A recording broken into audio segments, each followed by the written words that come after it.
তুফান নিয়ে প্রচুর হইচই হচ্ছে। বাংলাদেশে এই মুভি দুর্দান্ত বিজনেস করছে, কিন্তু ইন্ডিয়াতে আশানুরূপ ফল করতে পারল না কেন? হ্যালো ফ্রেন্ডস, মুভিজ অল অ্যাবাউটে আপনাদের স্বাগত।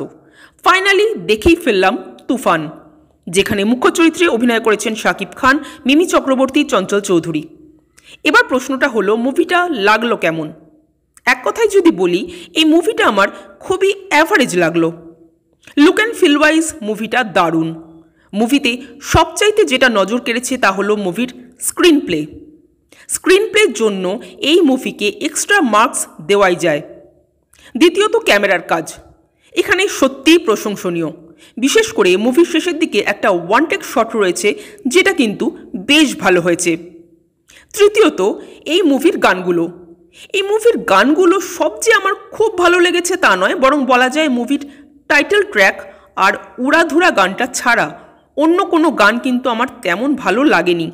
কিন্তু বড় পর্দায় গানগুলো দেখতে বেশ ভালো লাগছিল, বিশেষ করে দুষ্টু কোকিল আর উড়াধুরা। গানের স্টেজিংগুলো দারুণ হয়েছে। অভিনয়ের কথায় যদি আসি, তো শাকিব খান এখানে দু ধরনের ক্যারেক্টার প্লে করেছেন। ছবির ফার্স্ট হাফে ওনার যে ক্যারেক্টারটা দেখানো হয়েছে সেটা একটা মিষ্টি ছেলের চরিত্র, এবং সেই মিষ্টি ছেলের চরিত্রে অভিনয় করতে গিয়ে শাকিব খান এতটাই মিষ্টি ঢেলে দিয়েছেন, মনে হচ্ছিল যে এই মিষ্টি অভিনয় যদি 3 ঘন্টা ধরে আমাদের দেখতে হয় তাহলে ডায়াবেটিস না হয়ে যায়। মানে ওভার অ্যাক্টিংয়ের চরম আর কি। কিন্তু ঠিক তার উল্টোটাই হয়েছে তুফান চরিত্রটার ক্ষেত্রে। তুফান চরিত্রটা মূলত একটা গ্যাংস্টারের চরিত্র, এবং এই রোলটা শাকিব খান দারুণভাবে ফুটিয়ে তুলেছেন, মানে জাস্ট দারুণ।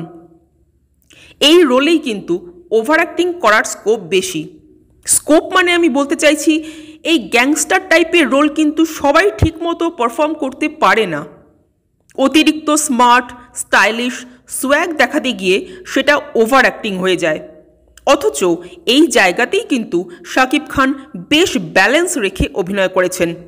তার এক্সপ্রেশন, বডি ল্যাঙ্গুয়েজ সব কিছুই ছিল এক কথায় দারুণ। চঞ্চল চৌধুরী সবসময়ই ভালো অভিনয় করে থাকেন, এক্ষেত্রেও তার ব্যতিক্রম হয়নি। খুব স্বল্প স্ক্রিন টাইম মধ্যেও তিনি একটা দারুণ পারফরমেন্স দিয়ে বেরিয়ে গেছেন। যখন থেকে তার এন্ট্রি হয়েছে মুভিতে, মুভি নেক্সট লেভেলে জাম্প করেছে। মিমি অ্যাজ ইউজুয়াল যেরকম অভিনয় করেন সেরকমই করেছেন, তার অভিনয় নিয়ে নতুন করে কিছুই বলার নেই। যদিও তার চরিত্রটার একটা আলাদা গুরুত্ব ছিল বটে, কিন্তু স্পেস তিনিও বেশি পাননি। এবার যদি আসি মুভির নেগেটিভ পয়েন্টগুলোর দিকে, তো এই মুভির সবথেকে বড় নেগেটিভ পয়েন্ট হলো এই মুভির রান টাইম। সিনেমাটার দৈর্ঘ্য এতই যে এক এক সময় মনে হচ্ছিল কখন মুভিটা শেষ হবে। চলছে তো চলছেই। সারা মুভি জুড়ে এমন অনেক দৃশ্য আছে যা সহজেই কেটে বাদ দেওয়া যেত।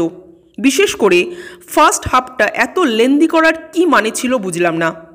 আননেসেসারি জিনিসপত্র দেখিয়ে গল্পের অরিজিনাল ভাইবটাকেই নষ্ট করে দিয়েছে। তবে সবসময় মুভির রান টাইম বেশি হলেই যে মুভি বোরিং হবে তা কিন্তু নয়। স্ক্রিপ্ট যদি খুব এঙ্গেজিং হয় তবে কিন্তু তা আপনাকে সিটে বসিয়ে রাখতে বাধ্য করবে। কিন্তু এই মুভির স্ক্রিপ্ট ভীষণ এলোমেলো। পরিচালক মুভিটাকে একেবারেই গুছিয়ে পরিবেশন করতে পারেননি। শাকিব খানের প্রথমার্ধের চরিত্রটা এত ইম্পর্টেন্স দিয়ে টাইম ওয়েস্ট করা হলো কেন? কারণ পরের দিকে সেই চরিত্রটা কিন্তু আর কোনো গুরুত্বই পেল না। গুরুত্বহীন হতে হতে একটা সময় সেটা অলমোস্ট একটা পার্শ্ব চরিত্রে পরিণত হলো। নাবিলার চরিত্রটারও কোনো ভূমিকা নেই এই মুভিতে। সর্বোপরি তুফান, তার চরিত্রটা আলটিমেটলি কোনো মানেই বুঝতে পারলাম না। মানে কেন সে এরকম ধরনের কাজ করে? কথা নেই, বার্তা নেই, যখন তখন যাকে তাকে গুলি করছে, এরকম হয় নাকি?